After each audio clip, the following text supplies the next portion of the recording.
In today's video, I'm going to show you how to create a character remaining field here to basically just make your forms a little bit more helpful to the user. Now you can obviously put a limit on this and it'll just kind of stop typing, but this character count or characters remaining field is a little bit of an improvement over that approach. I recommend actually putting both of them. And as we can see here, we can say, testing this for character count video, and then I don't know, just test. And then if I put in there, now I can type no longer. I've hit 0 characters remaining. I set it to 100. And essentially, if I get rid of all of this now, we'll go back to our full 100 characters. So again, I'm going to show you how to do this in today's video. Now, don't forget, if you like this kind of content, hit that like and subscribe button. It really does help the channel grow. Now, I also wanted to call out for GL Lopez 11, who supported the channel with a $50 tip. Awesome. Thank you very much for the support. It's always appreciated. Now, if you didn't know, in the description of the video, there is a link for Streamlabs for submitting a tip, help support the channel. This is essentially the same type tool that most of your gamers are using for their live streams. I just adapted it for kind of supporting the channel through tips. A lot of YouTubers that are doing these Microsoft and Power Apps and this kind of content are using subscriptions as part of their content. Yes, YouTube has that option. I'm trying to avoid doing that. And one of the ways I'm doing that is through just supporting the channel through the tipping thing.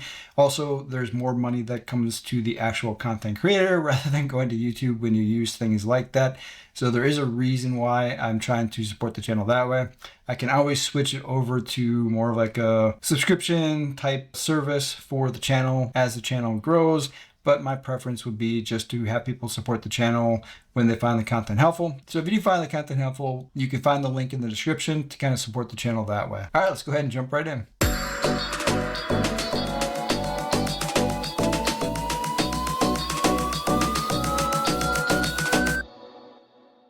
So to demonstrate this, we need an app, and we're going to use this project request app that we've used. Now, if you're looking for how to build this, I actually covered how to build this entire app on this channel. Let's go back to my channel for a second. All right, so if you're on my channel and you go to playlists, if you go to the Canvas app here and you look at this playlist here, the ones that have this blue thumbnail, a lot of those are this project request intake. So they kind of go through the installation and creation of that playlist and Canvas app. There are a couple other ones in here. For example, last week's video, I think I used this app also. But for the most part, if you go to the Canvas app, you'll find the content in here has a lot to do with the build out of that app. So if you're looking for how to build that app, this is where you want to go to. All right, let's head back to the app quick. Now, what we're going to do is create that character count. Now, the first thing, if you're inside your Canvas apps and you see this, you can go through and update. Pretty much everything has been updated recently. So all you have to do is hit the update button, it'll apply.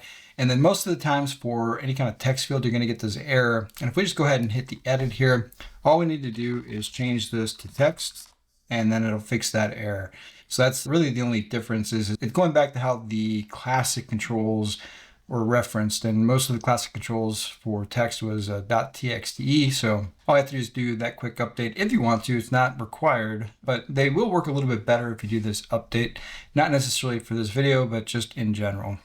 Now, to show character count, all we have to do is take a look at this. And first of all, we set the max length to 400. Now, I didn't do that in the video. I'm just doing that for demonstration purposes.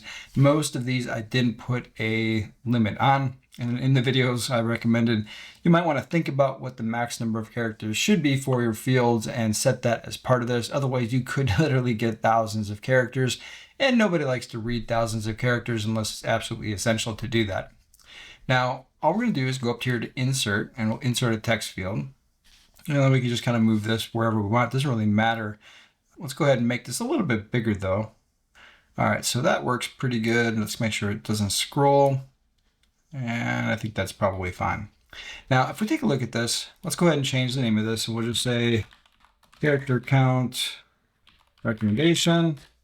Now, we want this to be essentially where the error message is. So we're going to go to the error message. And again, you'll see that update. You can do that if you want to. I'm not going to do it for this portion, but let's go ahead and copy this and then go here, and we're going to put that as our Y value for this one. And that'll put it basically at the bottom here. Now I want to go ahead and drag this to the end here so it lines up over here. And let's go ahead and make this 32. make it a little bit taller. And then we'll go ahead and put it on the right. All right, so that is essentially where we want this. Now, what we're gonna do is go ahead and copy this and adjust where our error message is. So all we have to do is paste this in here, and that'll put the error message below this. Now, you could put the error message so it overlaps with this, as long as the design works for that. For example, if the character count goes over here, this error message might overlap with that. So you do want to think about where your error message, if you're using the error message, is going to go with the character count field here. All right, so let's go ahead and select this and take a look at our text here.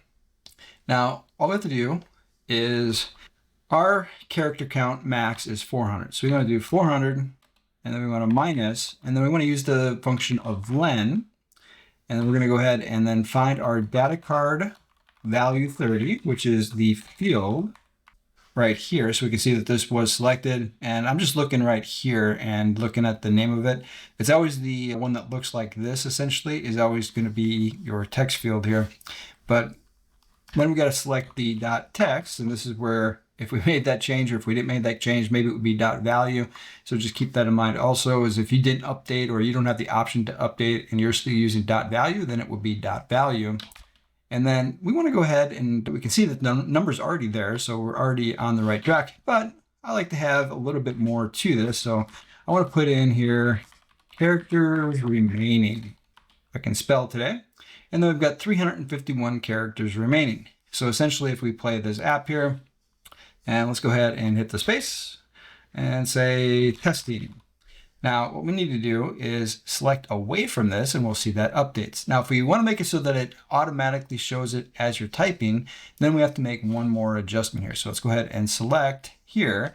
And instead of focus out, we want it to be on key press. Now, just keep in mind, if you've got dozens or hundreds of these fields, this will cause some performance issues having key press every single time, because every single time they hit the key, it's refreshing. But you're going to get this effect here where if I hit the space, all of a sudden the numbers are updating in real time.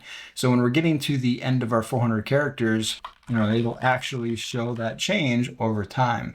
So when we hit the end, it should stop because we put the max character count in here. And let me go ahead and again show where that max character count is here. Actually, they moved it here for the new one. So max length is right here.